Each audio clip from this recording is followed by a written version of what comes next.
En cette fin de juillet 2026, l'industrie cinématographique et audiovisuelle connaît une actualité particulièrement riche, entre annonces marquantes de la Comic-Con. Première mondiale et résultats financiers spectaculaires. Kevin Feige, patron de Marvel Studios, a partagé son verdict sur Star Wars Starfighter avec Ryan Gosling. Le studio a officialisé l'acteur en Ghost Rider et annoncé Avengers Doomsday lors de la Comic-Con 2026. Cette reconnaissance marque l'ascension fulgurante de Gosling. Robert Downey Jr., lauréat d'un Oscar, endosse le rôle du Docteur Fatalis dans le prochain film des frères Russo. Sa performance vocale aurait donné des frissons aux réalisateurs. Le très attendu long-métrage sortira dans les salles le 18 décembre prochain. Eva Mendes a réagi avec enthousiasme à la confirmation du casting de son mari Ryan Gosling dans le rôle de Ghost Rider. L'annonce a été faite lors de la Comic-Con 2026. L'actrice n'a pas caché sa fierté, illustrant l'union harmonieuse du couple hollywoodien. Michael B. Jordan, lauréat d'un Oscar, a réagi à l'arrivée de David Johnson dans Black Panther 3. L'acteur avait incarné Eric Killmonger dans le film de Ryan Coogler sorti en 2018 et sa suite Wakanda Forever en 2022.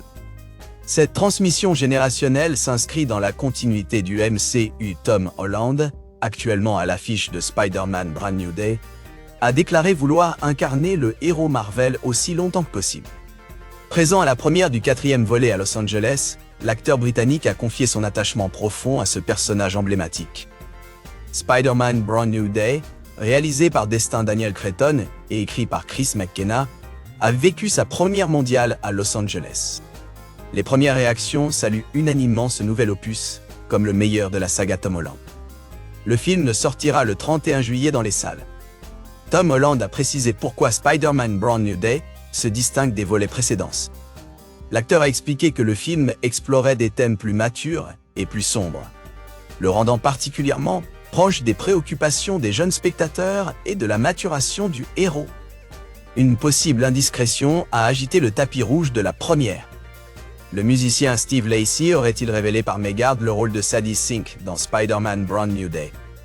Cette révélation involontaire viendrait alimenter les spéculations entourant l'intrigue du film, dont la sortie est imminente. Le groupe Canalent a affiché des résultats semestriels remarquables grâce à l'acquisition de Multichoice pour 2 milliards de dollars. Les revenus totaux ont grimpé de 40% à 4,29 milliards d'euros. Le bénéfice ajusté a progressé de 68% à 433 millions d'euros.